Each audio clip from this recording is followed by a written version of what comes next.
Good morning, children. So now we'll study about the regulation of respiration.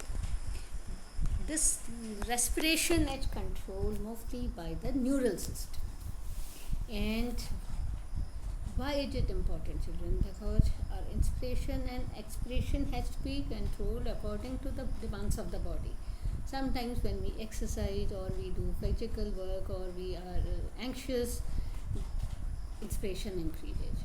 So this neural system regulates our respiratory system. Actually, oxygen has no significant role in regulating the rate of respiration. Means how much oxygen is present in our body. It has no role. It is mostly other substances which help in the regulation of respiration. Now first are the regions which control respiratory rhythm. First is your medulla. Medulla is present at the brain stem. It is the most important center which regulates the respiratory rhythm. Then this is pneumotaxic center. These are the centers present in the pons area of the brain. Just below medulla there is pons area which also help in regulating the respiratory rhythm.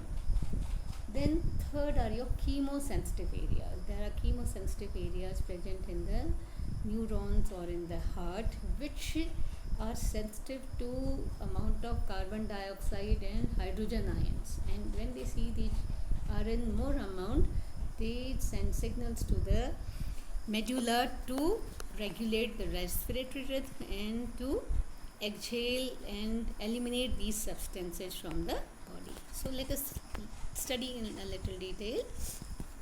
First is your medulla. What is medulla, children? It is a specialized center present in the medulla region of the brain called the respiratory rhythm center. And this is mainly responsible for your regulating the rhythm of your body. Mostly we breathe about 12 to 15 breaths in 1 minute. And small children, infants, they breathe about 45 times in a single minute.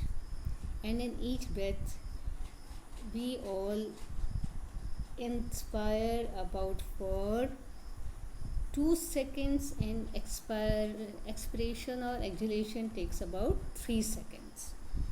Now for medulla, this maintains the rate of the rhythm of the respiratory center by regulating the movement of the diaphragm and the ribs, because these are responsible for your inhalation and exhalation. So medulla is the main center which helps in regulation of respiratory rhythms. Second is the pneumotaxic center, and it is present in the pons region of the brain. See, P for pons and P for pneumotaxic. So it is easy to learn. This center, it interacts with the medulla for smooth respiration. It will send signals for inspiration and expiration.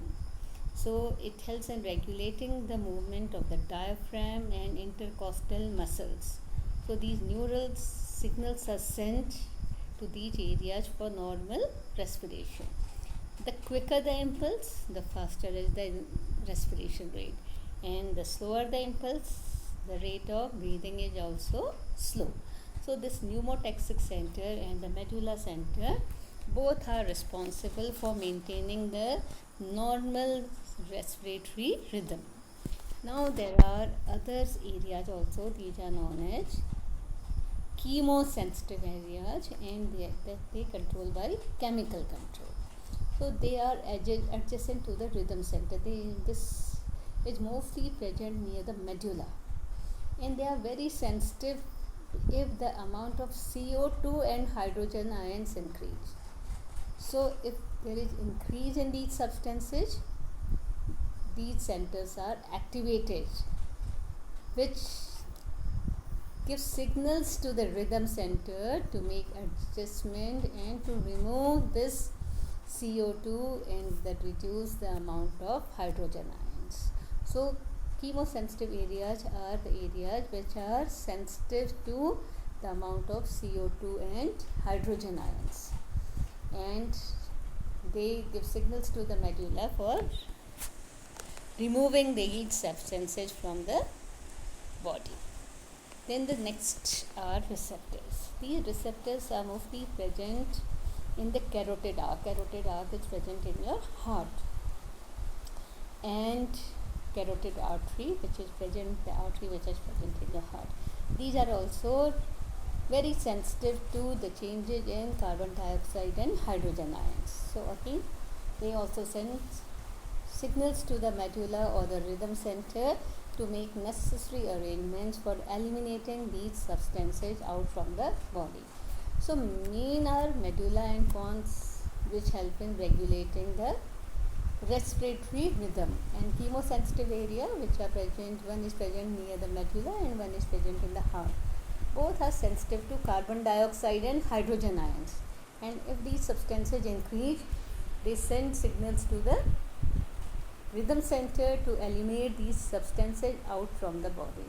And you have seen there is no role of oxygen in regulation of respiratory rhythm center. So the role of oxygen is negligible. It is the amount of CO2 and hydrogen ions which help in also maintaining the respiratory rhythm. Thank you.